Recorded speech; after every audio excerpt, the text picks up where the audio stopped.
What's up? Welcome to a new episode of Movie Schmovie, the first ever live streamed episode of the podcast. This is episode number 435. This is our very special top 10 of the year that was 2024. We are. I just put up peace. I thought you were like, I thought the number two was relevant and I missed something. But yeah, so we're going to do this a little earlier than we normally do. We usually kind of wait until February, March-ish to do our top 10s. But we thought we might do it a little earlier this year, right out of the gate of 2025. And we'll get in that in a moment. My name's Steve. I'm one of the co-hosts of the show. It's good to hopefully maybe see somebody. I met Pierre for the first time a few weeks ago, which was a joy and a pleasure. But maybe if some other people hop in here, that'd be great during this live stream. And hopefully maybe we can do this in the future too. But as always, I'm joined by Ron. Touche. Oh, touche. I mean, sorry. But it's John. It's weird. I'm watching this on the YouTube and I'm trying to watch this and I'm just don't do that. I can't do it. I'm just making sure it looks okay. Yeah. That everything's clean. Yeah. It's kind of wild though. But yeah, this is going to be fun. I got to be honest. We talk about this too much probably, but the stress that goes into a top 10 or a top list or even some of the list episodes that we do, I have such anxiety over this. And like when Ronald brought this up, hey, maybe we should do it earlier and not go so far into the year. My butthole got a little tight real quick because I was just like, I don't know about this, guys. Like I edited out that sound in the podcast. Oh, you can edit it out. Yeah. Good. I have a filter set. Yeah. You got that. Sphincter I noises. figured you'd be on top of that. Yeah. It was like what? Mm-hmm. But yeah, I don't know. I just feel like, we don't get access to a lot of stuff early enough, especially a lot of awards films. And we kind of catch up with that in the first month or so of the new year. So, there will be a lot of movies that I think some of us haven't seen. And, that may affect our feelings later on in the year. But it is interesting, our timing of this, because this weekend is the Golden Globes. So at least we're kind of in some sort of sync with awards conversations because they'll be airing this Sunday, a couple of days after this episode drops on some of the audio channels that we publish to. But I don't know. I just this is an exciting episode as always, because it's kind of fun to look back at everything that we've watched, some of these movies, maybe even together, and, try to make a list of what kind of affected us the most or what kind of stuck with us or made us feel something. But it was a challenge for me, I got to say, to kind of come to terms with the fact of, I'm not going to have probably a real complete list or a for life list for 2024 still for a few months. But it was a good challenge, and I like things that kind of make me feel uncomfortable. So it was like, let's go ahead and do this. And your therapist calls me, Steve, and says that's the only reason you do this show is because you're still uncomfortable around me and Ronald. That's it. Yeah. Which is weird because you and Ronald started the show together. Yeah, that's right. I know, it's very strange. That's how it works out, man. No, I know what you mean. I took it as a different sort of assignment almost when I realized that's what we were doing.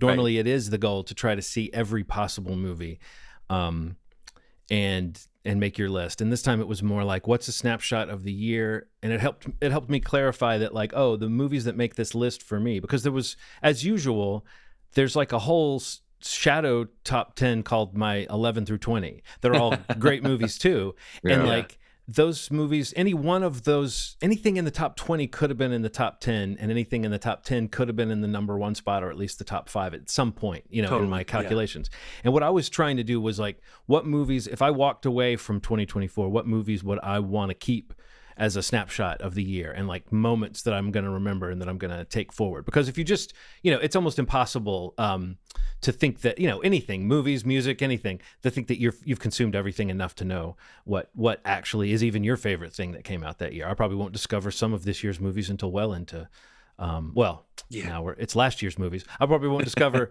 some of last year's movies until well into this year. Now that we're in 2025, but yeah, I think, and we always talk about that, like what our philosophy is behind that year's list, and I think it's interesting that we get so nervous about it because it is kind of a thing to be nervous about that we've created for ourselves. Sure. But I relaxed when I came up with that idea of just, okay, I can look at the movies in my list and I have a reason for why each one of them is sort of a scrapbook movie for me, or a movie that's like I might use as a touchstone later to remember this year. So, what about you, Ronald? Was it daunting? Literally watched everything that I need to watch except for one movie. Wow. And I don't think that's going to break the top 10. What didn't you watch? Brutalist. That's the one I didn't see. That's the big one I hadn't seen on as well. I haven't seen it either. I didn't feel like it would break the top 10, but everything I wanted to see, I saw. Like that's great. I went out of my way to go see some shit. So well the ones I didn't see are I didn't see Wicked. I didn't see A Complete Unknown. I didn't see The Brutalist. Didn't see that. There's a movie called Flow, an animated movie that just wasn't in our area. Didn't see that either. Yeah. And then what else? I did not see. Well, those are the big ones. But when I realized that they weren't going to be on my list, Baby Girl was the other big one that's in theaters now that I didn't see. Didn't see that. But when I realized they weren't going to be on my list, I was like, wait a minute, how much more interesting would John Walker's list be if it had one of those movies on? Maybe Flow, but all the other ones feel like movies that are getting listed and hyped enough without my help. So I don't, you don't need me to help Wicked. Or to point out that people are taking the Bob Dylan movie, A Complete Unknown, seriously at this point. So it's nice. My list was able to be a little bit more personalized in that way. But yeah, who knows if any of those big movies. But I have like 10 movies that I thought I would love to have seen that I did not get a chance to see.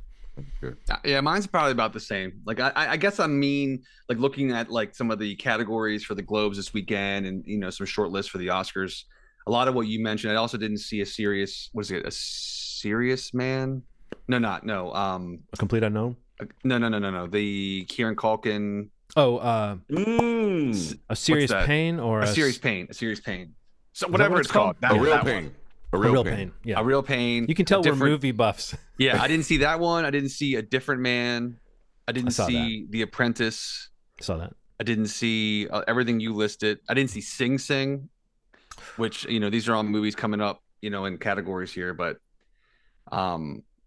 it is what it is. This is good. Yeah, I mentioned titles that I know will be on Ronald's list so he can talk about them later.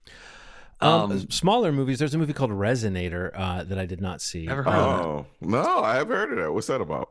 It's one of those movies where I couldn't tell from the brief I read on it how much it's a real documentary and how much it's a comedy, or not comedy. It doesn't seem comedy, but I don't know. I think it's real, but it seems to be a documentary about a woman whose father invented an influential kind of obscure keyboard. Influential and obscure might sound, but called the Resonator. And how like it's just all about her coming to terms with this is my understanding, the musicians that played and were influenced by this sort of obscure instrument that her father designed or invented. So it just sounded really cool, but I just was not able to fit it in. Wow. Sounds emotional. So yeah, this is the show where we say tune into the live stream and we'll name all the movies we didn't watch. And you won't be hearing. Well, no, this is what you take away from this episode is like movies that we mentioned in our top tens. Obviously, we saw and we loved, but if we didn't get to watch them, maybe you've seen some of them, or maybe you haven't even heard of something like The Resonator. Never even heard of it. Thanks for mentioning that, John. Mm-hmm. But yeah, you could just get your list going, because if you haven't seen anything that we've already talked about and going forward on our list, this is an opportunity. Most of these things that we're probably going to mention are or I think a lot of them, are probably on video on demand on a streaming service or currently in theaters. So, I mean, there's lots of opportunity to check out some stuff, here going forward. And I guess kind of laying out how we approach this, well, at least if we follow the same path as we did last year, we kind of go through our 10 to 6 pretty quickly, just kind of go down that list individually. We'll go from 10 to 6 pretty quickly. And then from 5 to 1, we kind of spend a little time talking. We'll kind of score the movies depending on where they're placed, how often they're mentioned, and kind of make a movie top 10 or a movie top 5, I think, at the end, for the top 5 titles that get the most points. The one question we didn't really go over, and this is the joy of how we do our podcast.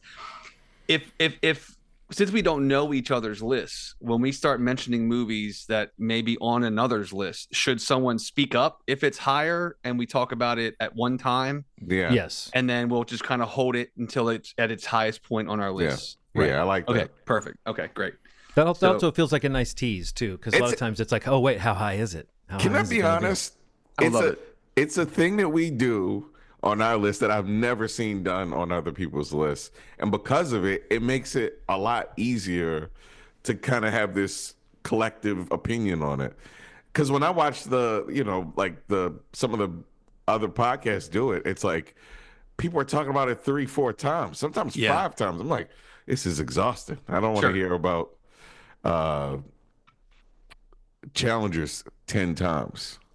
I have invited 7 friends onto the show that are all going to talk about Challengers.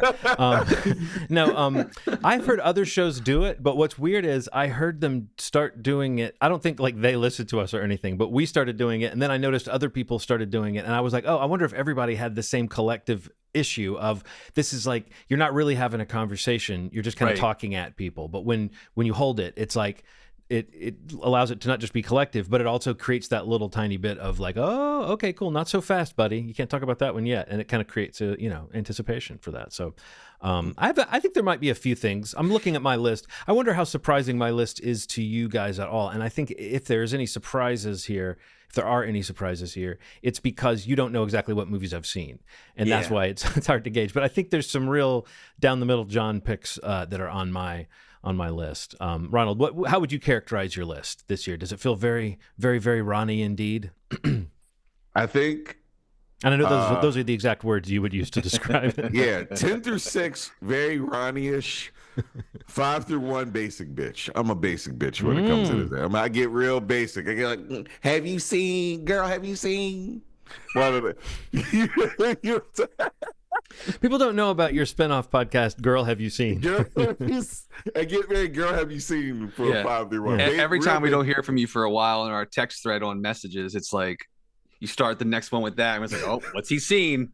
Well, he says this is a real GHYS.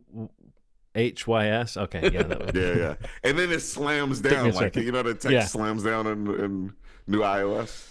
GHYS. Yeah, but very basic bitch from 5 to 1. Like I felt that way about my list at one or 2 points, and I think I shook it up a little bit with some late additions. You know me, you guys probably if you know one thing about me, I'm a real threat to see a movie at the last minute that becomes my favorite movie of the year. You are. This is true. So what did you see last, John? No, I won't tell you what I saw last, but I will say it happened again. It happened. Yeah, again. I didn't doubt it. Okay, perfect. It happened again. All right, everybody good? You feeling good? You doing any last minute moves on your list there, Ronald? Maybe. I see you looking down. I see you moving around. Yeah. I think. Oh, I don't know. I'm a little fucked up about this one. Oh, just like 10. That 10 is really the one that's like mess with everything else. I think I'm pretty good. So you've had a 10 and 11 that have danced around, or is that okay? Yeah. Well, maybe when we're done, we'll rattle off our 11 through 20 just to see what didn't make it onto those 10s. Okay. A dun. A dun. A dun. Okay. You all right? Yeah, I'm good. All right, well, start us off. Go with your 10. Number 10, Smile 2. Oh. Yeah, it had a real crazy impact on me. Like the first couple of minutes, I can't make this list and not put it on it. It was crazy, like the craziest piece of cinema. So much so that they just gave away the first couple of minutes for free online. Like they're like, you still won't guess what happens after this opening scene. So yeah, Smile 2. And 9. Just go right down 10 to 6. Oh, we're all rattling them off. Just go right to 6. Yep. 9, Love Lies Bleeding. 8, Rebel Ridge. 7, Honora. 6, Wild Robot. Wow. Then, like then it. after I that, like girl, it. have you seen's coming Girl, up. have you seen? Girl, have you seen? All right, I'll go through my 10 through Go for 6. Sliding into the 10 spot, it was going to be an animated film about a robot, but which animated film about a robot would it be? And it turned out to be the slightly more obscure, beautiful animated film about a robot, Robot Dreams, directed by, I believe, by Pablo Berger. I hope I got that name right because I'm not checking. And then in the 9 spot, The Substance, coming in at number 8. Not The Oddity, just Oddity. Oh, nice. A very near perfect film in terms of what it was trying to do and how it did it. Still haven't seen it. Coming in at number 7, a movie that I would love to do a segment on, and maybe it'll be a future required viewing. Who knows? I really wanted it to be in my top 5 so that it could get talked about more, because this is the kind of movie that slides in there, and it's a genre piece, and it just feels so good. And I'm glad. I think, Steve, you were the one who referred us to it or recommended it to us. But The Order, fantastic movie. And then coming in at number 6, Nosferatu. Wow, that's pretty recent right there. Look at that. Pierre saw that with you. Yes. Welcome. There you go. He's out there going, I know he actually saw that movie. Yeah.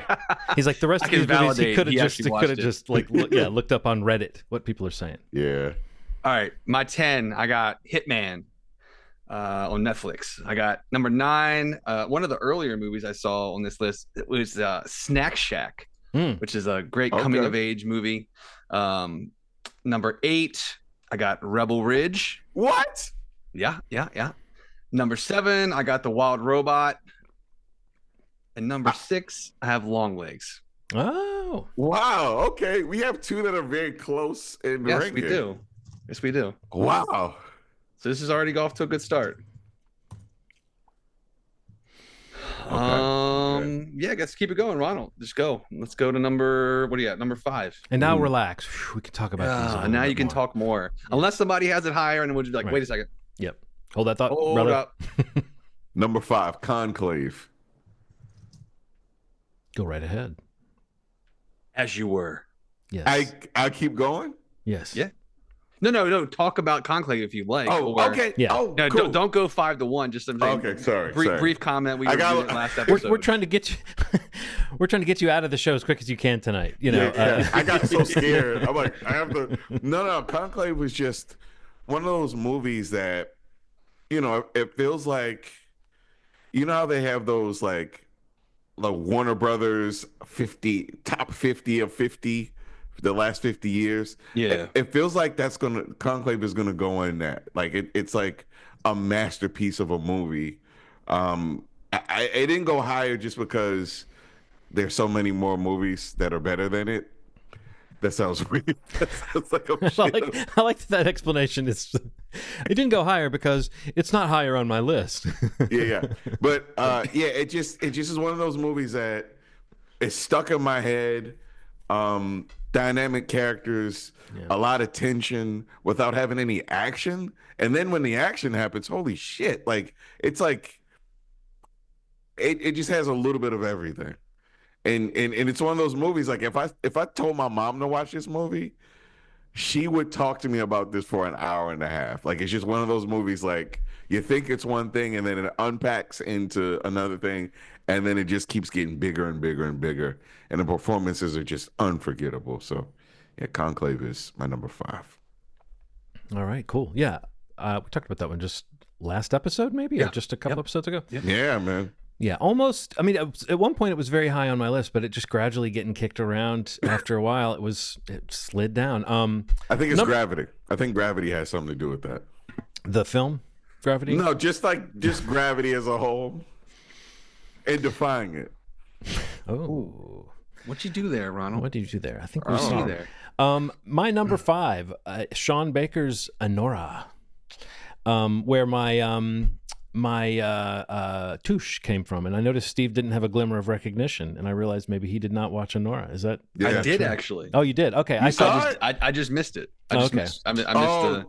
No, I just missed your You missed when I said Touche? Touche. Yeah. Touche. Probably my favorite character in that movie. Now, I thought, there were a few different people who were going through my mind when I was watching this movie. On one hand, I was picturing, like the Safdie brothers, or at least like the uncut gems sort of good night or good time version of the Safdie brothers. And then there was also some moments it was not as controlled and like carefully blocked and shot, but the Coen brothers sort of low lives having very specific dialogue and really funny, unexpected sort of dialogue exchanges.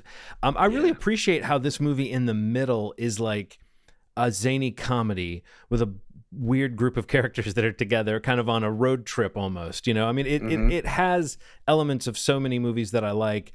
There's a few things that kind of bumped me about the movie, and I think Sean Baker is a director who I will always sort of ponder his intentions and his methods and his targets and all of that, his subject matter, why he focuses on like people that it seems at times like he's kind of making fun of them or showing them to be ridiculous, and other times it seems like he's kind of showing that we're all the same. I don't know. It's an interesting thing to me, but I do think because of that aesthetic, he does end up depicting people who don't often get depicted on film. You know, characters like in this film, it's an exotic dancer or sex worker who is at the center of it. And I don't know how realistically that world is depicted. In some ways, it's kind of cartoonish, but it's funny. It's a funny world. Characters are funny. I think the character of Honora is an interesting case because of a few things she does and says in the movie, we're so clearly not meant to think she's great.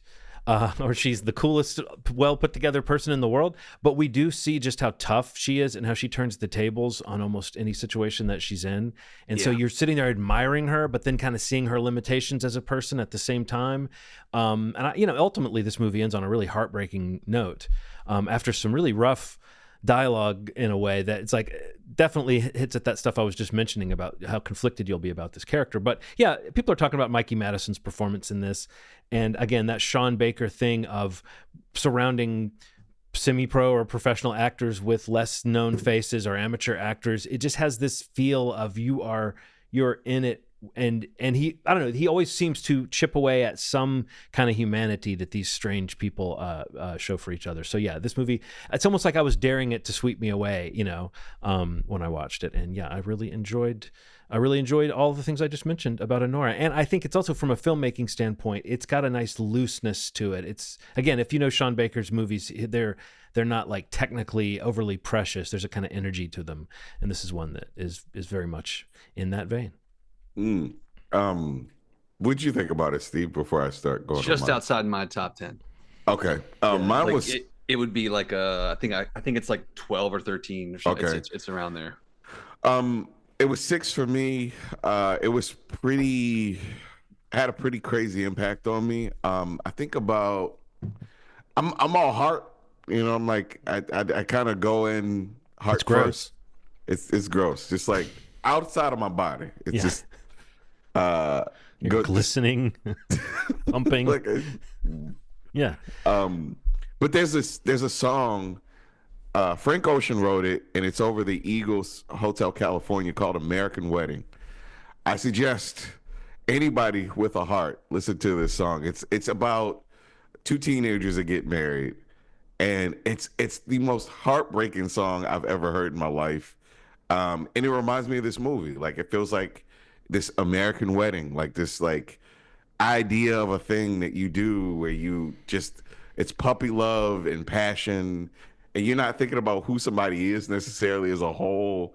It's who they are. It's who they are in that moment, And I can honestly say, in my 20s, I had like a shit ton of those like real intense 2-week things, where you just like, you're on an island for a little bit and deep in love and saying stupid shit like, so if we have a kid and they Right. wind up dancing or something, are we going to go to the recitals at the same time, or am I going to pop up like I'm a deadbeat dad and do something really dramatic in the back? It's like these stupid ass questions that you have in bed with somebody that they had in this movie that just real cool, realistic. That part was realistic to me. Mm-hmm.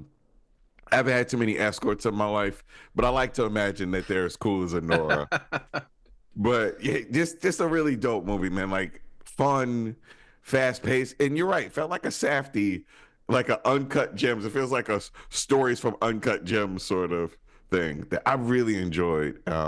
Mickey, I guess I forget her last name. The lead of that plays Nora is just unreal, man. Just Is it Mikey Forrest, Madison or Mickey? yeah, Madison? Mikey Madison. Yeah. Mikey Madison. And I love the guy who plays, is his name Toros? The guy with the mole on his face? Yes. He's so good. He's an example of what I was just saying, where it's like he never really likes her or becomes like a warm figure towards her, but you can tell that at the end when he's kind of saying goodbye to her, like, there's a different version of this movie where you just assume these guys are going to brutalize her or sexually assault her or something. And I like how this movie never really made you think it was going there. I don't know. Somehow there's 3 guys or whatever, however many there were. Like, no, I guess there were 2 guys. Anyway, they're like coming in that home invasion part, you know? Yeah. You're just expecting that scene to turn so much uglier than it does. The way that she takes charge of that and kind of has them going, okay. You know, it's just very funny, but that's like where you go, oh, that's why this movie is named after this character, because she is kind of the engine that makes the story something that we haven't seen before. Good stuff. Good stuff, man. Steve. My number 5, John, you mentioned it on your list as your number, I think 6, but is The Order. Oh, that's my number 7, but like it's 7, great because now we get to talk about The Order. Yeah. Yeah, I don't know. This is one I came to later in the year. I just kept hearing great things about it. You know, this whole Nicholas Hoult run that he's on with this and Juror 2 and Nosferatu. I love this kind of movie, this like kind of crime thriller, especially kind of being set, in the 70s, based on true events, the grit to it. I mean, honestly, Jude Law, I just felt like, I mentioned the Nick Hoult thing because I think him being on the radar right now is what kind of brought this movie to my eye. But the Jude Law, I mean, I've always loved Jude Law, but I don't think he's ever been better. I really don't think I've ever seen a better performance from him in anything he's ever done. Wow. There is a scene, there's actually a couple scenes in this movie. There's a scene in a jail cell where he just completely like loses it. And I was just like pushed so far back in my seat. And I was like, wow, this is something special. But it's a really great, again, crime thriller based on true story about a kind of a string of robberies in the Pacific Northwest around this cult called the Order, this white supremacist group. And Jude Law plays an FBI agent. Janae Smollett is another agent that's in the film, kind of tracking these guys down. And it's kind of got that, there's a vibe to it, a little bit of the Pacino, De Niro heat of it all, where they don't really share scenes together, but when they do, it's kind of like by accident. And then they have a couple moments where it's just kind of, I felt to be pretty electric. Talking about that hunting. Yeah. Yeah. Incredible. Yes. Incredible. It's amazing. It's amazing stuff. Not just because of the way Nicholas Hoult kind of has the drop on Jude Law in that moment, but also that what he saw Jude Law do has this weird nobility or dignity to it, right? That then Jude Law doesn't even talk about when he's like, he pretends he, you know what I'm saying? Like there's this, there's such a power play that's happening, and Jude Law is showing his mettle without even knowing that he's doing that to this guy at this point. Anyway, I agree. I think that moment, and then I love later when Jude Law realized that he had talked to the guy, like when he realized what he looked like, he saw together, the picture, and realized, oh, I had him. Nicholas Holt's having a year. I would even say, you're saying we haven't seen Jude Law be this good in a while. I'm right now being blown away by him on Skeleton Crew. True, he's so good on that, but it's like he's hit maybe that point where we're just going to appreciate like the lines in his face are adding something to his performances, and he's playing as haggard as he has ever been, at least that I've ever seen. In The Order. But that character, Steve, he's so grounded. Like when he comes to town, there's this history just pushing down on him that we don't even really ever come to know in the movie, but it gives him such a sense of like, you get that in a lot of movies like this where it's propaganda or whatever, or where it's like, why is this guy so obsessed? But I like the sort of lone quality of this of his character. And you're right, these crime thrillers that creep up from time to time, they just, when they're this well made, it's so easy to settle into something like this. Like, in a way, this is like a super down the middle movie, but it's really just a thing we love and we've seen before, but it's done extremely well. The cops and robbers story. So yeah, it's great. I mean, and it's that's still playing in some theaters, but it's on video on demand as well. But highly recommend that. That's my number 5. So Ronald, you're up. Pierre totally agrees. He said Jude Law was amazing, which is pretty great. cool. Thanks. Oh, great. All right. So what's my number? Number 4. Number 4. Substance. The Substance. Is it The Substance? The Substance. The Substance. Yes. You're like, yes, that's the one. That's the one. A music video on steroids, cocaine, whatever you want to call it. I don't understand how food became so disgusting in this movie somehow. But yeah, it's like, how brave is it of everybody involved to make this movie? But I don't know, man. Like this one feels kind of transformative. Like, Demi Moore does something a little like heavier in this. Like, it feels like she's taking an idea of herself and kind of throwing it up against the wall and showing every pocket of fat or beauty mark, or I think there's something, she's doing something incredible in this. And how there was like that time like 6 months ago where they're like, Pam Anderson's so brave because she doesn't wear makeup. All right. Look what Demi Moore's doing. I think you need to shut the fuck up and see what Demi Moore's doing. Because it's a different thing. Like, she's taking the idea of herself and putting it up there. And really, this is really a commentary on what it feels like to age in the industry. Like, it feels predatory. It feels mean. Some of the things that they're saying, I feel like I hear people say things about older, beautiful people, and it hurts me because, like, you're gonna be old at some point, and using qualifiers like she looks good for her age is a strange thing to say. Sure. Because what if you're ugly and you're young? You know what I mean? Like, what if you just say you're ugly you look really ugly for your age? Like, some people are just beautiful. It's timeless. To put an age on it is strange. And I think that this movie captures that obsession and trying to keep up with the current whatever's going on and become this version of yourself that's I don't know. It's like you're holding on to a version of yourself. Yeah, you know what I mean? It's no, totally. I remember feeling the same thing. Like, almost like this movie's not as directed at me as a man, but it's not just women who the industry and the culture makes feel that way. That, like, you're you're washed. Right. You got a gray hair, you're washed. You hit a wall. That's the thing I was seeing for a long time. It's like, oh, this one, she really hit a wall, and that'd be some picture of some beautiful woman. And it's like, what are you talking about? I think the older you get, the more mature your tastes are, and the more you realize, like, what it really is to be an attractive person, maybe. But also, if you're doing it right, those things evolve with you as you get older. So you don't want to have an arrested sense of what's beautiful in terms of outward looking or inward looking. And also, Dennis Quaid can chew the scenery. That's something that we found out from that movie. And some shrimp. Yeah, well, that's what I call shrimp, is the scenery. Oh, that's what you call them. Okay. Mm-hmm. Oh, cool. Does that mean me? It does. All right. My number 4 is another movie that was, put on. I don't remember when it was, but it was earlier in this year. It was somebody's pick for required viewing, and I can't remember if it was which one of you it was, but it was Exuma. Yes, that's Ronald. Okay, that is my number 4. I didn't know. Okay, this is fucked up to me. Can I tell you why? I don't know if this was it is a 2024 movie in America. Damn it. No, I went with I think we've done both on this show.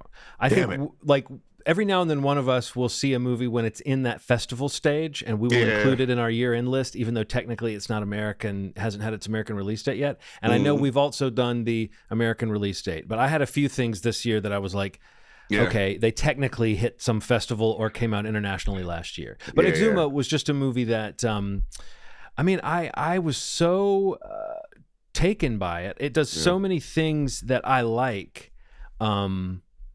And does them well, and like it's character piece and kind of almost character comedy in some moments, but a real sense of family with these lead characters.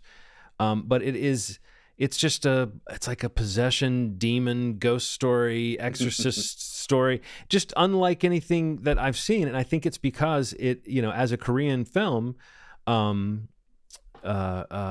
it's a South Korean film.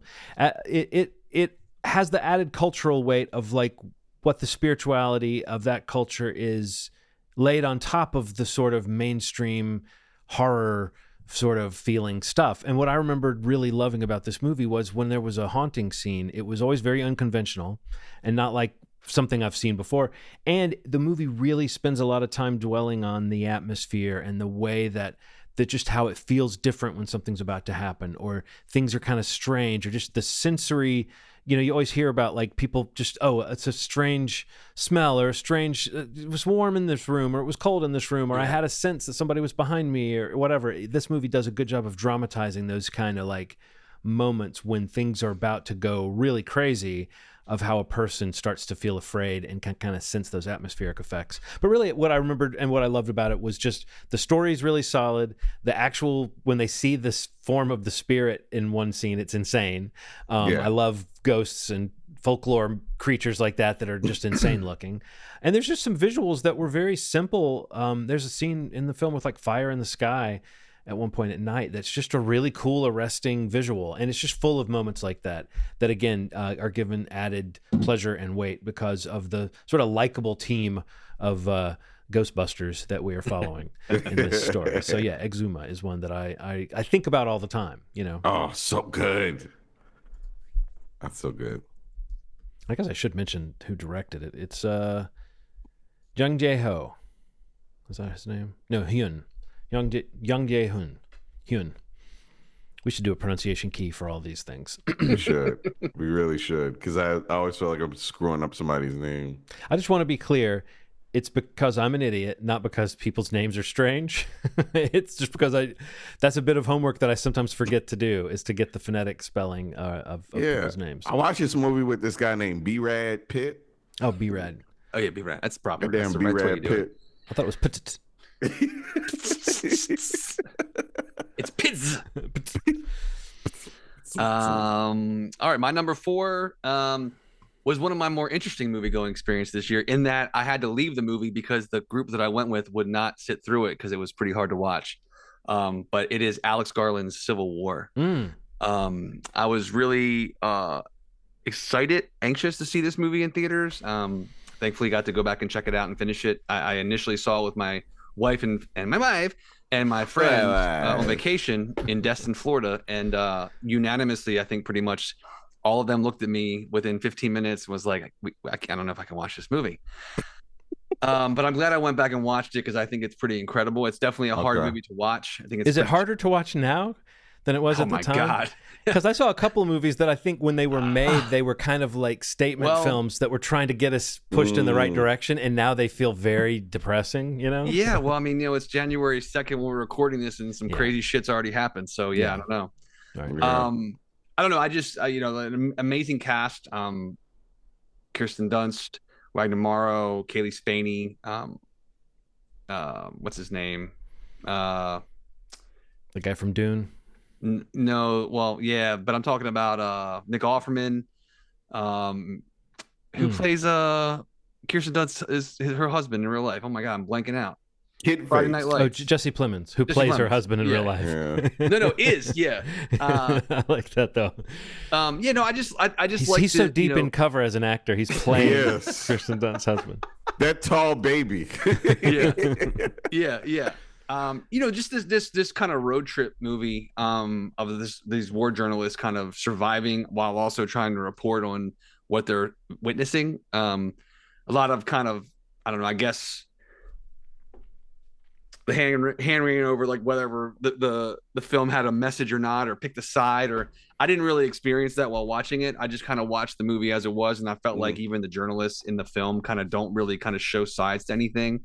I just thought that it was riveting, and honestly, like I even went back and watched it again in the last couple of weeks to see where it would fall on my list, and I just feel like the fact that it's kind of apolitical, or it is apolitical, um makes me just kind of identify with the movie even more. I just feel like being able to follow some characters in different phases of this, in their careers in this journalism field and in this chaos that they're in this world, in this film.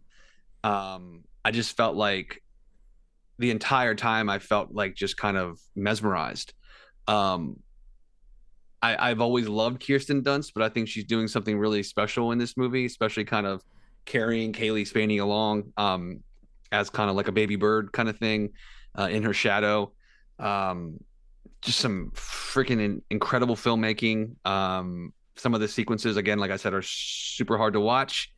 But I just felt like it was very challenging, and I like that about this movie and in movies in general. But yeah, it's one that stuck with me. Came out back in like March or April, and it's kind of stuck with me ever since I finally saw it at that point. And yeah, I don't know, it just kind of had an impact on me, and it kind of cemented a spot somewhere in my top five. But yeah, it's sitting nice. It's sitting nice right there at number 4. I went from not wanting to see this movie to wanting to see it. I need to watch it. I need to watch it. Oh, you never saw it? No, and I keep hearing. Oh wow. It's crazy because this is like a disturbing movie, but everybody's like home theater enthusiasts. This is one of the best sounding movies I've ever heard in my life. Well, because like there are sequences like gunfire, and there's some pretty crazy action sequences and suspense sequences, and the sound design and sound mix and even the cinematography. Like it's just an incredibly well made film. It looks incredible as well. But yes, like in a home theater like you have, if you can't watch it in a movie theater, I mean, yeah, it's the next best thing, and in some ways better probably to experience it where you could. But I definitely recommend. I definitely recommend checking it out. But yeah, it's my number 4. And back to you, Ronald. Number 3.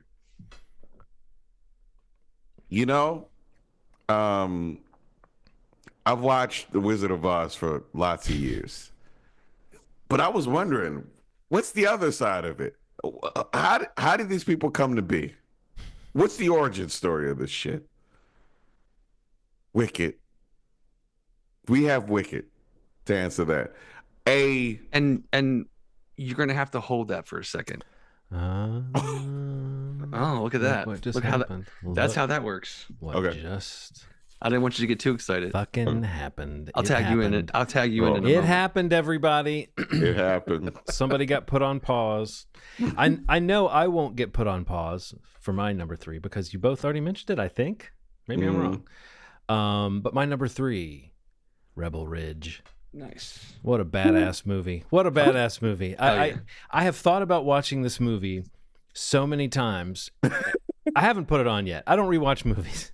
But most movies I don't even think I'm going to rewatch, This is one I think I could rewatch at almost any given time. I think since I saw it the first time, I've been wanting to force a family viewing of it. It just hasn't happened. But I feel like there's really nobody in my life that I would say, let's watch this movie, that wouldn't get into it. It's so solid. It holds together.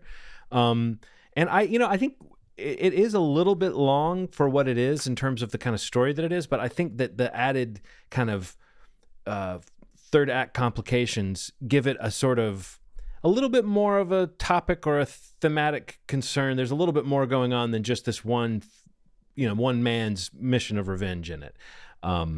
There's a little bit of the power structure in the town, and you kind of need to understand who's really in charge and what they're really doing and everything. But I think what really came out of this was just that now Aaron Pierre is on everybody's radar as a really good actor that can handle the action and can play a human character who is also super intimidating in a very soulful way. Like there's this, he doesn't seem like I think they go out of their way to show that this character is not just killing people left and right, but he doesn't shy away from hurting them pretty badly. Right, and this is just the kind of old fashioned movie that I think when I was a kid I loved the idea of, like, oh, there's a badass in town, oh, he's gonna crack heads, okay, cool. That's kind of the movie, but it's that good, and it has a little bit of extra weight because the supporting cast is good. And Don Johnson is so sleazy and gross, and James Cromwell's good in his bit. It's just full of well executed, solid, patient, nicely depicted action beats. It's just it kind of feels like a next gen version of what it is, because it just, I don't know. For those keeping score, to note, that's the first film so far on all three of our lists. Oh, Rebel Ridge. There we go. Rebel Ridge. Wow. I might have picked that. If I was thinking about a movie that we might all have on our list, that might have been one. Because I remember when we saw it, we were all sort of impressed by it. For sure. But if you like those, you fucked with the wrong guy movies. Like this is like an extremely good entry in that. Oh, so in that good. esteemed genre. Yeah, and one of the most original ways to unfold how badass somebody is I've ever seen in a movie. Mm-hmm. Typically it's like a person it was interacted with them before. The way that they unfolded this, I don't want to spoil anything. It's one of the coolest ways I've ever seen somebody's like record of ass kickery being revealed. It just happens in such a cool way. The record. Records. Nah, for sure. No, it's a great one. Also known as Midsize Sedan. He'll always be Midsize Sedan to me because of the movie Old. That was his rapper name. Yeah. That name. Good stuff. My number 3, I gotta say, looking at my list, some of these movies are like earlier movies in the year. Number 3 is Luca Guadagnino's Challengers. I saw this film with a friend of the show, Lauren, and I felt like this movie was, again, pretty electric. It's like got this amazing score, Reznor and Ross, amazing performances from Zendaya, Mike Feist, and Josh O'Connor. I don't know, like a love triangle tennis drama. I don't know that I would have pegged that to be in my top 5 early on in the year when this came out. But I think the performances itself kind of stick with me. And there's a scene with a signal with a tennis racket that I felt like, just blew up the theater when I saw the movie, which was, again, amazing that like an audience picked up on that and had a reaction to it that way. But yeah, I don't know. I got nothing but love for this film, and I feel like it has a bit of a rewatchable nature too for me. But yeah, Challengers is my number 3. Good movie. So fun. Like, yeah, I don't think I knew what it was when I watched it. I think I thought it was going to be more of like a downer or more intense or more of like a erotic thriller or something, but it was more of almost like a romantic triangle comedy. Not quite comedy, but a dark kind of comedy. It was just fun. Yeah, entertaining. Yeah. I think that it's one of the. I'm glad that it's on one of our lists. Is it in your? Was it in your top 10 anywhere, Ron? I can't remember if it was. No, it was going to be. But no, it was one that I think in the middle of the year I would have thought it was a shoe-in, just because it's like there aren't that many movies like that that I've seen recently that seem to be kind of current in that way and kind of playful in that way. And also it was very smart with its marketing and the way that it kind of teased the whole will they, won't they, what is this movie really, what is it about kind of thing. So I want to see her in as many things as possible. And it's just like a win for her in terms of opening a movie. Like she's kind of the star. Like the director has a following. The 2 male leads, people probably recognize them, but I mean, it's kind of her movie really. And she's a producer on the movie.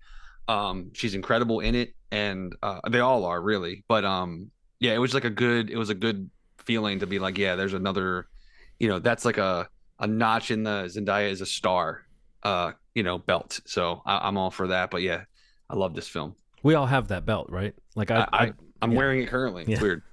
I put a new notch in every time she has a hit. Ronald, number 2. Okay. I like to consider Movie Schmovie a culture club.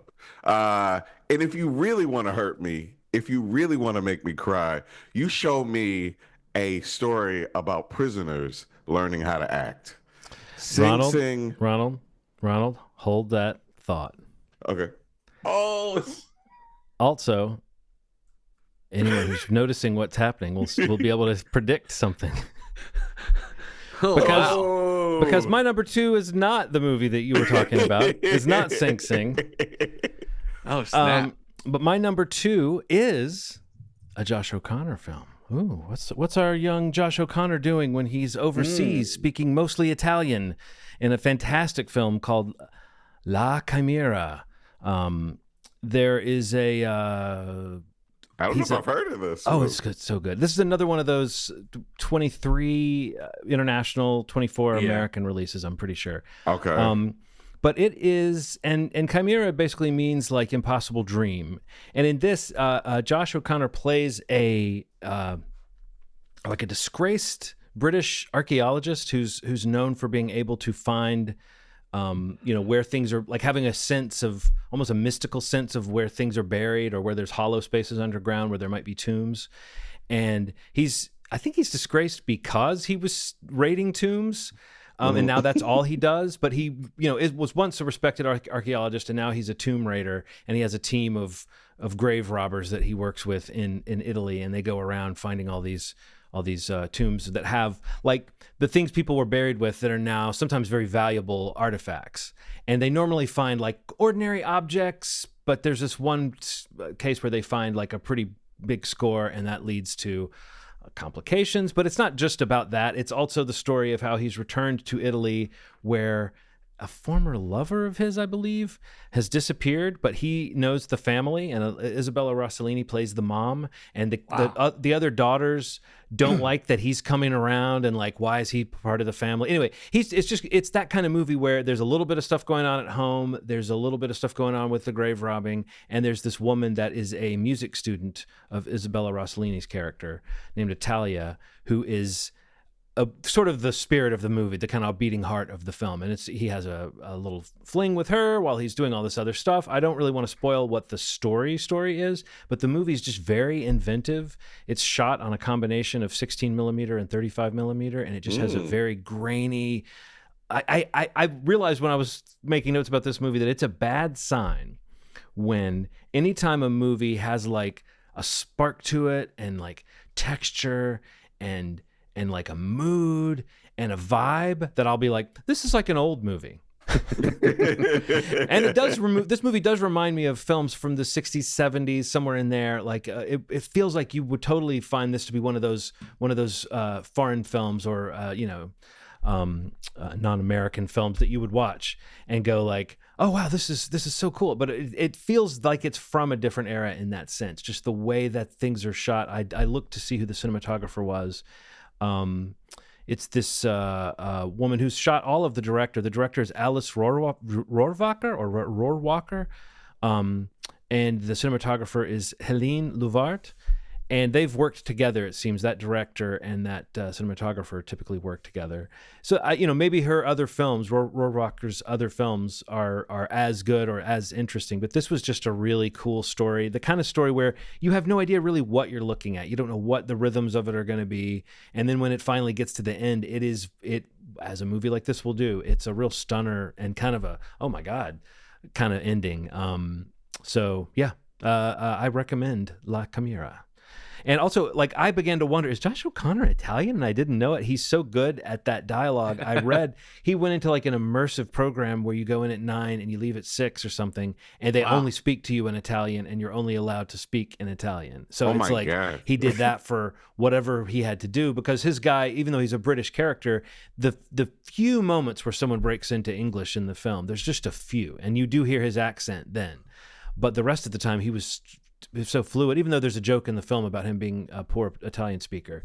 I did not know. I don't know that much about Josh O'Connor, but in this movie, he really it kind of cements the impression I had in Challengers of like, what an unusual presence, that he's both boyish and kind of rugged, and he's kind of beautiful and kind of goofy looking at the same time. I mean, there's just something about him that feels, again, I'll say it, feels like an old school kind of movie star.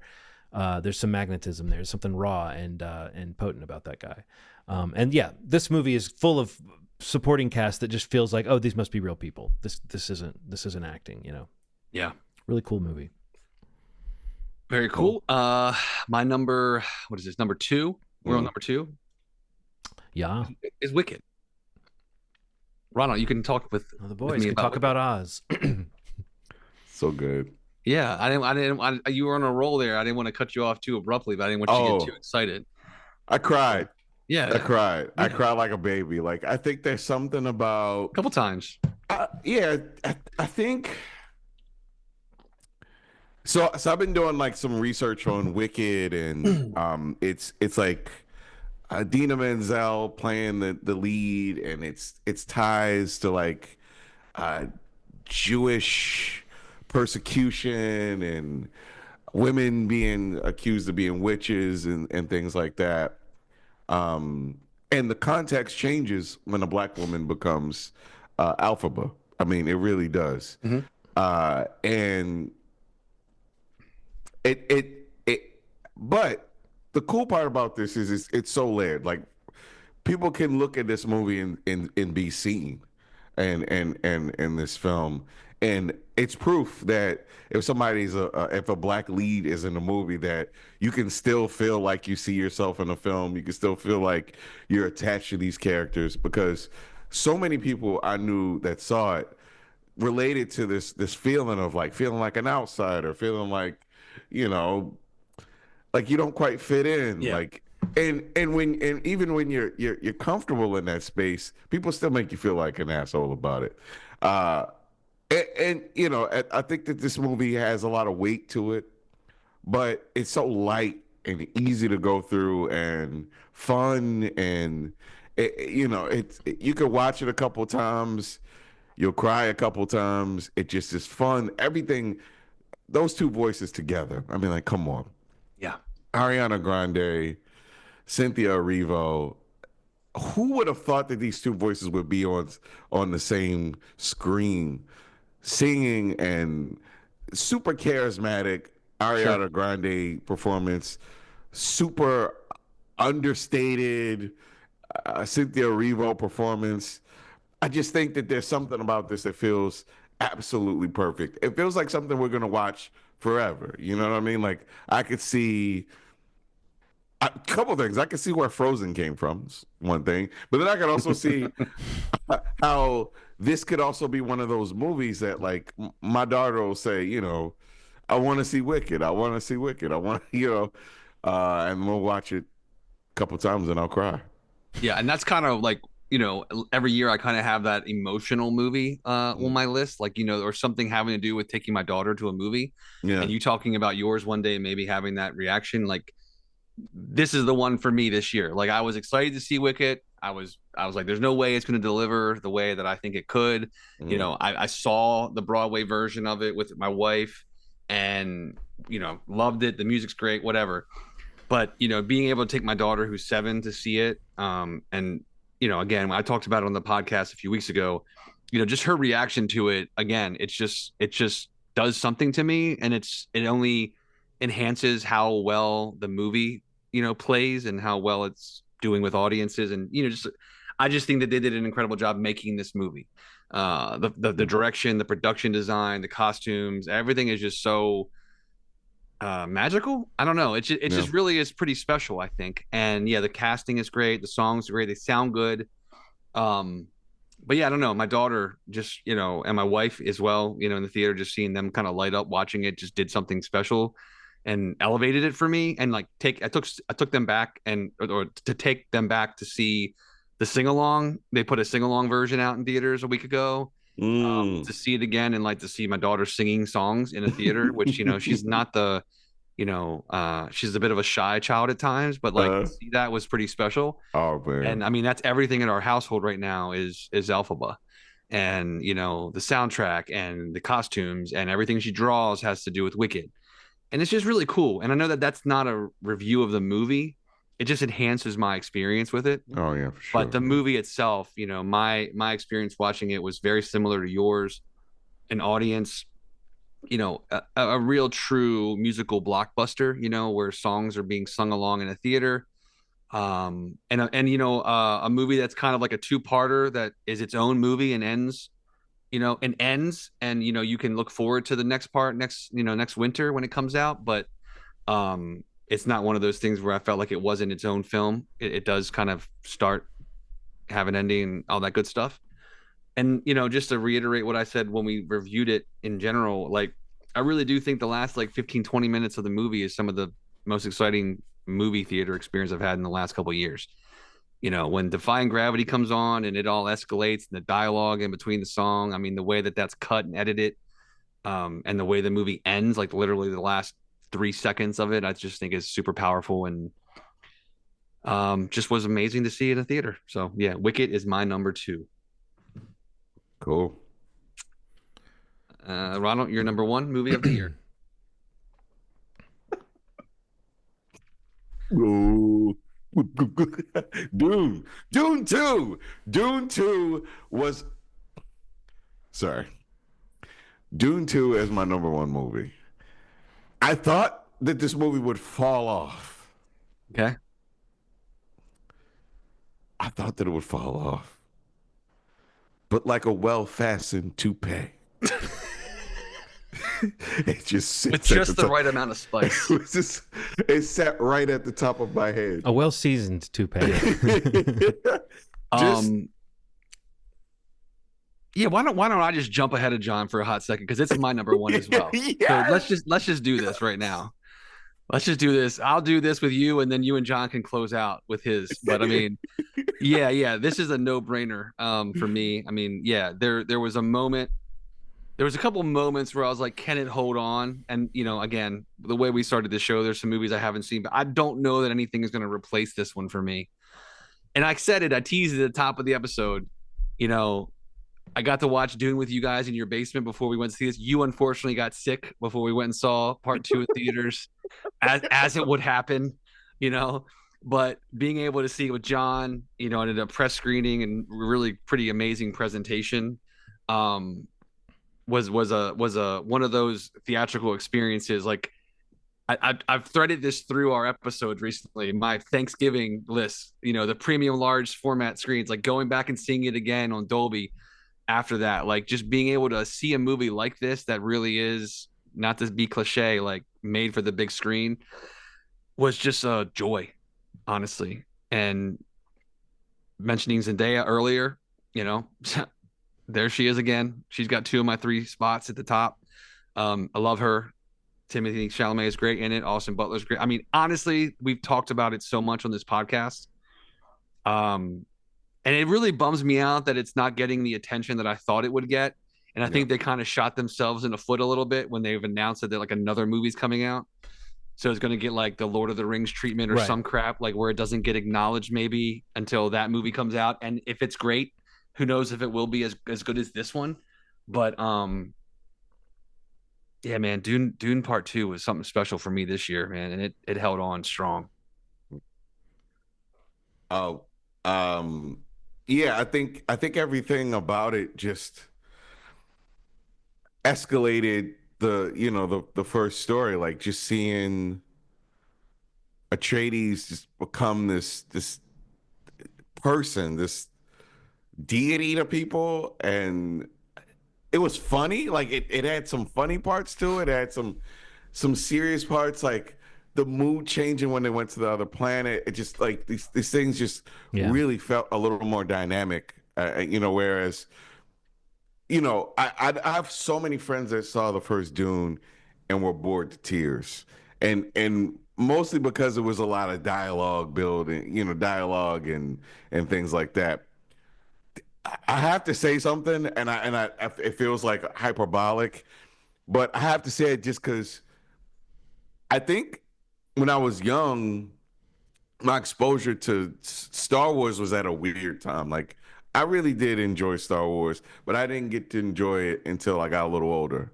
Right. This is my Star Wars. Right now, this Dune is my Star Wars now. Like it is my adult Star Wars. I didn't really get to have Star Wars as a kid the way that I maybe should have. But this is hitting me in a space. I mean, it's different. It's not as quite as light in that way.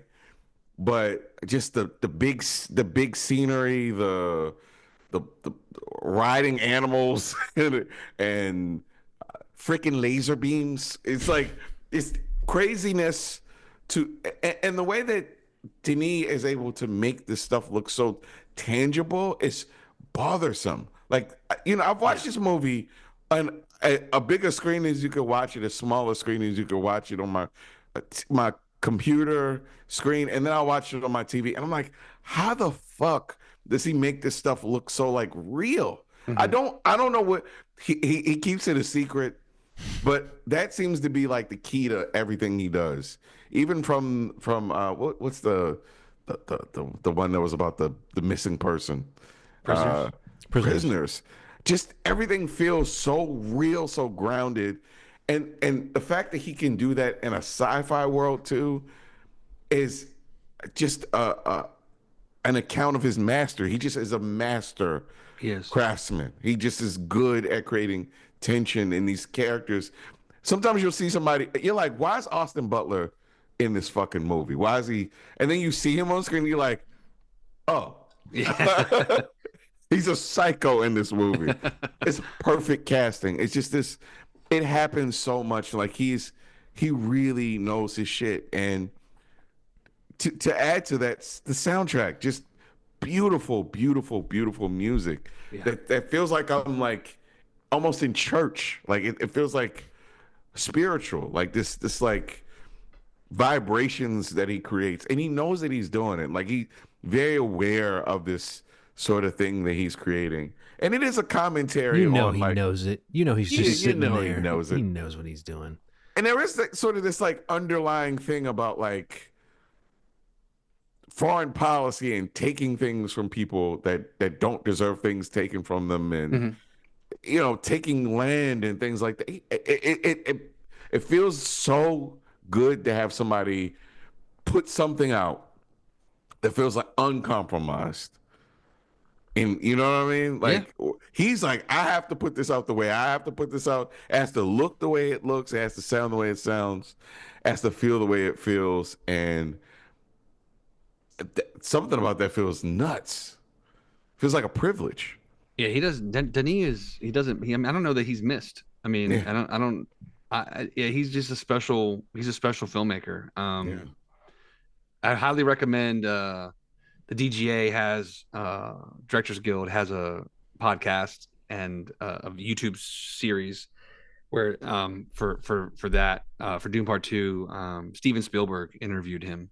Oh, and wow! It's a really great interview. I have to hearing Steven Spielberg talk, hearing like two of my favorite directors talk about my favorite movie of the year was really exciting. And, to kind of go like the craft of it, even, like asking him how he did stuff. It's like you hear Steven Spielberg asking you that and you're like, okay, you've probably done something right. And it's just like a special thing. But I don't know. There's not really much else to say. I mean, Dune Part 2 was incredible. And from the opening sequence to the very last, I just thought it was magical.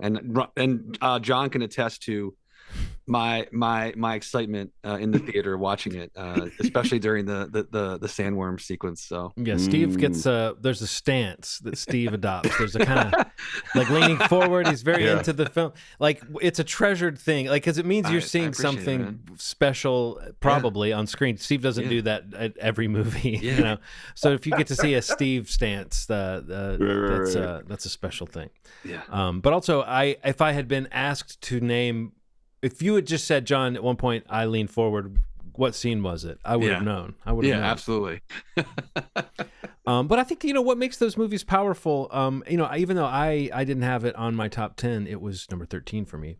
I was shocked that a movie as big and satisfying as Dune Part 2 was number 13. That's just the kind of, that was the kind of year it was for me. But also when I started prioritizing that really personal sort of feeling about the movies, I felt like as awe-inspiring as I found Dune as a kind of visual statement, and I agree totally about Denis' crafting of this world and how smart they're being about it. I don't know that they quite know what to do about expanding it beyond just movies he makes, but we'll see what happens. They've announced a Dune 4 already. Yeah, I saw that. Which is like he's not signed on for, or he's not necessarily agreed to do more than just the first 3. So we'll see what happens if they know how to build out Dune. But if we just get a great trilogy from Denny, and it's his, in interviews he was kind of like, I'll probably never get to make a Star Wars movie. I could never work with that kind of control and that much baggage. So I'm all about it. He's one of our guys for sure on this. Absolutely. On this podcast. Yeah. I was thinking about who's had a year. Like arguably, Denny had a year in a way because of it's the movie Schmovie thing. We always give him a little love on this show, even though it wasn't on my top 10 list. Yeah. Definitely Zendaya has had a year. Oh yeah. Nicholas Hoult having a year. Definitely having a year. Josh O'Connor in a stealthy kind of way here. He's only in 2, having a year. Even though in movies that didn't make the list but could have, Sebastian Stan is having a fucking year. Yeah. And O'Connor was also in that Apple TV series, the World War I or World War II series. Oh, what was that called? Masters of the Air. Yeah. He was like one of the leads in that too. I think Aaron Pierre's having a year too. And I have to say this. I don't know what. Yeah, go ahead. I don't know why people are not talking about this fucking show. The one that he's been announced to be on, or is there something new that's actually out? No. So he did Genius. Yeah. Oh, okay. And where he played Malcolm X. Okay, yeah. And he plays aside the guy that plays that's in Mufasa with him. That guy plays Martin Luther King. I forget the actor's name. He is incredible in that. And I think that people are saying like, oh, it's Rebel Ridge is what. Look, do yourself a favor, watch this series, and you'll see why he's getting chosen for everything. It's a part of it. I think Rebel Ridge is a thing, but Genius, it's the Netflix factor though. It's that depth. Like if you see the emotional stuff that he's doing in this Genius show, woo. But then Green Lantern, I know, and it's like it's this new take with why am I spacing on his name? Kyle Chandler. Kyle Chandler. Great choice for what they're doing with that series. Just a hint. We don't know what they're really doing yet. But it's a little weird that it's a grounded murder investigation show with Green Lantern characters, but I trust that there's a take. At this point, until proven differently, I believe in the James Gunn. If there's any Snyder cultists out there listening, they're mad at me now. But I believe they put out a knife on you. I just believe in the potential of a James Gunn DCU until further notice. At this point, I don't think the guy has phoned it in. I love their philosophy of actual projects with actual scripts. Yeah. And moving forward with whatever seems like it's the most ready to go.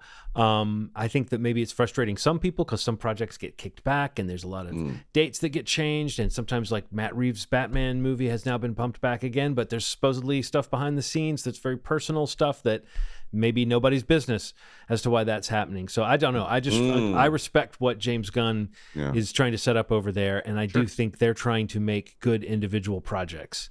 And so I'm on board for the Aaron Pierce ascendancy. But, another actor who we could have at any given moment probably pointed out and said, this guy's having a year, since we might as well talk about it. I ruined the surprise. There's no way for me to do it without ruining the surprise. Take us in. My number one film of the year, I'm a big guy to get that emotional reaction to something, and if it carries me through. Yeah. And I told Nikki when I was watching this movie, I said, these movies I'm watching in this last few days before we do our list, they're all innocent until proven guilty. Meaning, like, if I'm watching them, I'm thinking they might be on my list. Yeah. And then until they hit a moment where they suck or something, I'm like, this movie could be on my list. So I've seen a lot of good movies in the last week or so. But this one, oh, man, I almost had no interest in it, Ronald. Like, I put it on going like, okay, prison drama. It's about theater and it's about all this stuff, and I love Coleman Domingo, but like, is it an actor doing a love letter to acting? And it's like sometimes that can be wonderful but also a little up its own ass or something. I just was not really looking forward to it, but I had heard that it was good, and within minutes, you ever do that, and within minutes you're like, oh, I see what this movie is. I see how this is a movie that people love. And then within a few more minutes I was hooked. I was past all my misgivings about, like, I don't really like, we've talked about this, Ronald, like prison movies and slavery movies and civil rights movies. It's always a bummer when so many black stories are tied up in trauma and 100%. suffering and misery. But this is not that. This is not that. Even though it is a prison movie through and through, and it hits a lot of the beats of a prison movie. People are trying to get parole. Some of them do, some of them don't. Some people die, some people live.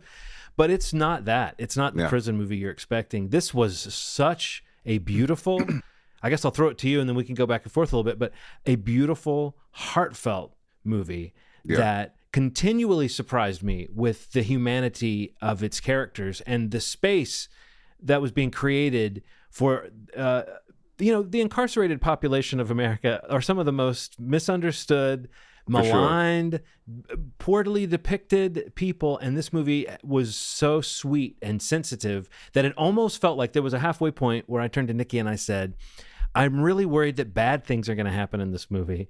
And it's like, it's strange to say that about a prison drama because of course bad things are happening, but this is not that movie. This is a movie where the bad things that happen feel more human, and there's more of a connection, I feel, with these characters than I normally do in this type of story. So I have a few more things I'd love to say, but I want to hear why you had it at number 2. Obviously, you almost liked it as much as I did.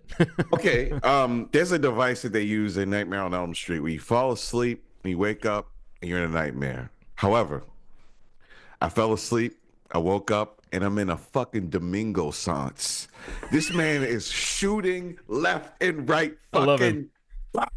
He's making hits after. Look, and when I have to say this, man. What they did with the cast makes me want to tear up. And you don't know it until the end, do you? I didn't. When it said these guys were all playing themselves? Yes, that. But then, you know what they did with the salaries? No. You're going to make me cry again. Oh. So they split the salaries equal.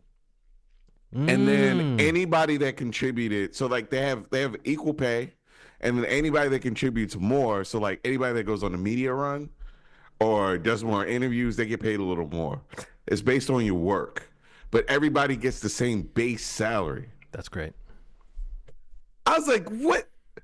Coleman, come on, man. Like, this is a well-acted, like... It's immaculately acted, right? Yeah. It's so everybody real. is so dynamic, so funny, so serious. I mean, like the guy that, it just. Are you talking about Mike? Right, his buddy.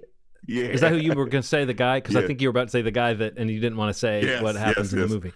No, I mean, heartbreaker of a character because of the when he's talking about his family coming from the islands and how he'll never go there. He knows he'll never go there. Come on.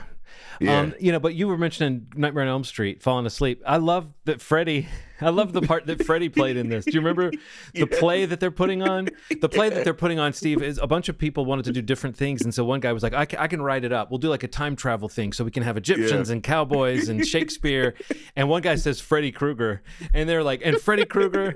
And so like later when they're giving out the roles, one guy clearly is auditioning for the part of Freddy. And then there's a scene later where there's this, like, it's just, you're seeing clips from the play and there's a silhouetted guy with a big hat and a knife hand behind the curtain. Yes. And someone even says, for some reason, Freddy's in here. And we got that in there. But no, it was so fun. But like what I love about that, Ronald, they say it in the movie that acting is not about acting in putting on a show. It's about being vulnerable around each other. Yeah. And to take these men who you might imagine these guys the last thing they'd want to do would be vulnerable around each other. Yeah. But not just that. It was the actors and it's the characters. I'm watching them, the way they're comfortable with each other, the way they go into play together. I in the last year or so have started doing a little D&D with a particular group of friends of mine that I love hanging out with. And they asked me, would you want to do a campaign with us? And I was like, I've never done this, but I'm going to do it. And it's like, it's play. It's play pretend. And if you're with the right people and you trust when you play pretend, it is fantastic. And I've done acting. I've done different things. This movie made me think of those moments when you form a little community around a project or when you realize that that's a tie that you have with people. But in this environment, it's especially poignant that these guys are getting some meaning and an escape from knowing how many more years they've got, or maybe they will never see the light of day. And they even say it, like men being vulnerable with each other. We've talked about it on this show. This podcast is for us a non-toxic male hangout. It's important, and especially in prison or in whatever institution these guys are in. It's, I don't know, it's like it hit me on so many different levels, and it was so much more relatable in all the ways I just mentioned than I thought it would be, because it really does, like, you really see, oh, maybe before this guy's life went off track and he did something that changed his life, or got accused of something that changed his life, maybe he was already on track. Maybe he was a theater kid in high school. You don't know what the person's story is, or maybe they found that after the fact when it's in this environment. Right. But it's still very beautiful. And to find at the end that not only is this based on something very real, but a lot of the names are the same, and a lot of the people are playing themselves. Yeah. To me, honestly, Ronald, that was the little it's dusty in here moment that I wasn't even expecting. Was, oh my God, the fact that these are real guys and that their performances are so subtle and sensitive. No, just a really impressive movie. Yeah, it's nonstop good. Like I was blown away. Like I kind of had a similar feeling. It's like, oh, not another trauma movie. And that, full disclosure, I had a lot of family and friends that were prisoners, and I spent a large chunk of my time as a kid going to jail. I remember getting patted down as a little kid and checked for contraband, and you go to this place, and people are just humans. Mm-hmm. You forget, because you hear so many people talk about, prison isn't hard enough for you. They should be, but the prison, I guarantee you, is much harder than you could ever imagine. And going to visit family there and friends there is just incredibly paralyzing. I mean, it's like you're kind of in this stasis. Prison life is totally different than the realities of outside, and even though they have exposure to it, it's like two different timelines. It's like a snap, and then when you get out, you have to kind of reconcile that you've lost 10 years of your life, and you're trying to make up for it in this astronomically short amount of time. And seeing people do it is how you reoffend. Like, they get so overwhelmed with it, they get out, they're like, oh, this is stupid. Why am I trying to catch up? I'm going to reoffend to go back to jail, because it's easier that way. And the people that are trying to do things, I commend, even if it's like getting a degree in prison, trying to act, when I was a kid, my uncle made me a Teenage Mutant Ninja Turtle necklace. And I was like, how the hell did he make this in jail? But he did. He was like at a crafts class. You know what I mean? Like, you forget that stuff is like a thing. Now he's out. He's reformed. He has a church. It's insane, man. Like, the prison system is not as... It's broken. It's broken as shit. But there are some good stories. And I happen to be on the side of, reform is a real thing, and you can find some grace in that. And this movie really highlights how human just people are. It's like so. And you know who else is great in this? Subtle performance, but just gains power as the movie goes along. The little guy who runs the theater group, the guy who writes the play, Brent, I think is his name. He's so good. And as it goes along, and you see how involved he is with the guys, and how much, again, it's the brotherhood, or whatever you'd want to call it. That there's so much. He's so proud of them for sticking with it, but also there's a kind of dad-like quality to him when one of the guys kind of is not abiding by the rules of the group. He leaves it up to the group, it seems, whether someone's welcome back or whatever. But I thought that guy, I think the actor's name is Paul Raci, just really, really good. And when that guy who plays Divine Eye, who's one of the people playing himself, I mean, there's not that many people that can steal a scene from Coleman Domingo, but he has a couple of moments where he does, and it's just the power of that character. You think you know what you're looking at when you first are introduced to that guy, and you realize at the end of the movie, you go, oh no, I had no idea. Yeah. Not just that in the movie, but the real guy behind the story. You realize what he's doing in the movie is something that he really did. No, I think this is that kind of movie, you know. And it's funny that you call yourself a basic bitch for having this in your top 5. But I did sort of think, oh my gosh, don't tell me this is going to be this movie that, you know, is going to hit me in the feels. But I don't think it's a sappy movie. I think it's just the emotions are high, and you can't talk about these subjects without it being like, it's not corny to take these subjects seriously. But the fact that this is all about joy. I mean, there were so many points in this movie where I was just like, this is celebrating joy and celebrating like what people can do for each other and together. Really, really neat movie. Can't wait to see it. And I literally almost watched it 2 days ago and just ran out of time. But I'm happy to see him, you know, I love him. Yeah. And, you know, to see him in the real conversation for award stuff is really great to see, and encouraging that it's kind of stuck around. And I think that A24 is putting it back in theaters Oh, cool. this month as an effort. I think because they pretty much botched the release of the movie earlier this year and the marketing around it. So I think now that they got some love for him in the movie, I think they're going to try to leverage that. And yeah, I just read an article today that it'll be back in theaters this month. Cool. And people should definitely check out the conversation between him and Kieran Culkin that they did, the kind of actors. Oh yeah, So actors good. thing. So good. Two guys with such different energy and philosophies, but who clearly enjoy each other a lot. It's just great to see. It really made me want to see them in a mismatched buddy comedy ASAP. Did you see that Timothy Chalamet and Coleman Domingo lived in the same building? Yeah. Mm-mm. It's like this weird, wild stuff. So that's it. That's it. That's the list. Looking over our choices, we're gonna run off the movie Schmovie top 5. There's a tie. Couldn't be a top 5 without a tie somewhere. Yeah. At number 5, we have a tie between Anora and The Order.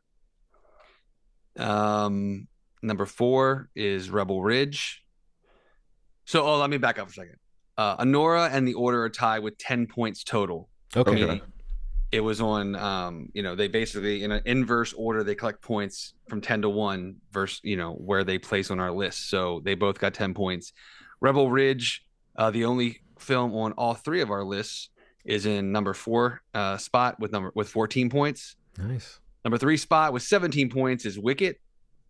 And the second slot is Sing Sing with 19 points. And the top film of the year for Movie Schmovie is Dune Part 2 with 20 points. But that's a pretty good list, I think. It's pretty representative of this podcast. It's pretty cool. It's all over kind the of place. all over the place. So I love that about it. I like it. And I think 1, 2, 3, all of those are available to watch at home if you want to right now. Okay, yeah. Right? I think they're all on video on demand. And some in theater still, but I'm just saying if you can't make it out, all those movies, you could check them out. Oh yeah. If you like. So was there anything else you guys wanted to mention? Any ones that just missed the list that maybe that weren't somewhere on one of our top 10s, in your 10 through 20, or an honorable mention that we didn't talk about already? I'll just rattle off my 11 through 20 just because there's some good movies in there, and there's some that got talked about, but I'll just rattle them off real quick. 11, Strange Darling. 12, The Apprentice. 13, Dune Part 2. 14, Juror Number 2. 15, A Different Man. 16, Cuckoo. 17, Challengers. 18, I Saw the TV Glow. 19, Saturday Night. And 20, Heretic. Cool. And the reason I mention that is because I do think those both of the Sebastian Stan movies that were in there, the Apprentice and A Different Man, are both very worthy of watching and discussing. Yeah. And I agree with you, Steve. Maybe it was you that had already seen Juror Number 2. Yeah. There's something satisfying about that movie, and I will say sometimes a movie earns a lot of respect from me by knowing what to do with an ending. That last moment is so fucking good. So good. It's like the story's not over, but you know what you need to know. It's a great kind of ending. So, Ronald, anything you want to say? Any that didn't make your list? I just have 11 through 15. All right, that's it. Go for it. 11, Blink Twice. Did anybody see Blink Twice? I wanted to. I did. I liked it. God, man, that movie is great. 12, Challengers. 13, Abigail, which would have been my 10. It was almost my 10. I really like that movie. I watched it a ton of times. 14 Challengers, 15 Hundreds of Beavers. Ah, yes, yes. Hundreds of Beavers really like made a. Out of all the movies we've talked about, I think that made the biggest impression on me. It was so crazy. It doesn't make any sense that somebody would want to put this out, but it works so well, man. Hundreds of I Beavers. wanted it in my top 10 so bad, Ronald, because it's so unique and so specific. But I just kept slotting it a little bit further down. But it's like, yeah, no. It didn't make my top 20 even, but it's definitely one that I there's nothing else like it, you know. So yeah. That earns a lot of interest for me. So, Steve, anything you want to? I think most of the ones I have in my 10 through 20 or 11 through 20 we talked about already. There was I got a couple that I would just like to mention. I don't think we talked about them at all on this podcast. Maybe one of them. But I really love this comedy called Babes. I watched with Aaron with Alana Glazer about just like getting a woman who gets pregnant after a one night stand, and kind of her best friend who is a mother of 2 already, and they're kind of just going through the pregnancy together and being parents and living in New York City. I thought it was really funny and just a sweet movie. I had that in my honorable mentions. Another comedy, again, having to do with pregnancy and you know, that part of womanhood. It's called Scrambled, directed by Leah McKendrick, who also is the star of the movie. It was also the movie that casually really kind of promoted the I don't know if you got Chappell Roan, her Pink Pony Club song. That's a huge hit in the world right now. It was prominently featured in this film. This is a comedy that I saw video on demand earlier in the year that I thought was great. Aaron loved it as well. Again, one of these things we can casually watch at home that really kind of just surprised me how funny it was. And I think she's got a lot going on. I'm sure we're going to probably hear her name in the next couple of years. She was really great, and her name's Leah McKendrick, and that's called Scrambled. And the last one I'll mention is Jim Cummings. We're a fan of his on the podcast. He had a movie come out this year called The Last Stop in Yuma County that he stars in.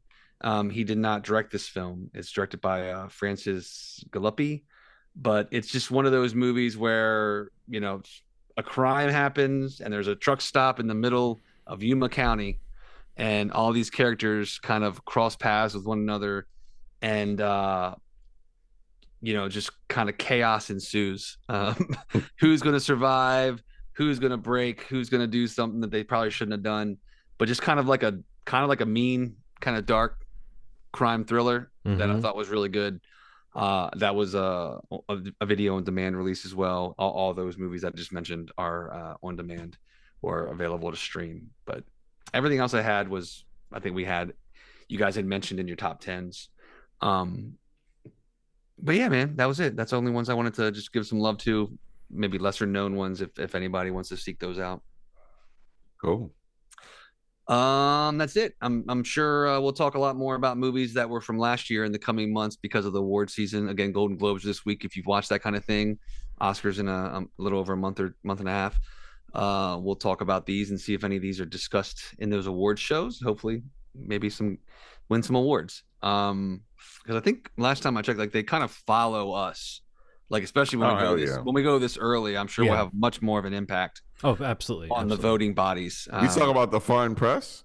Foreign Press, Academy, and anything really that has. I think that we're going to find them probably lifting verbatim things we've said and using them and pretending like and they'll probably not even change it. It'll be like, Ron, you know, what about this? And it's like, we say, how do you say Schmovie? How do you say?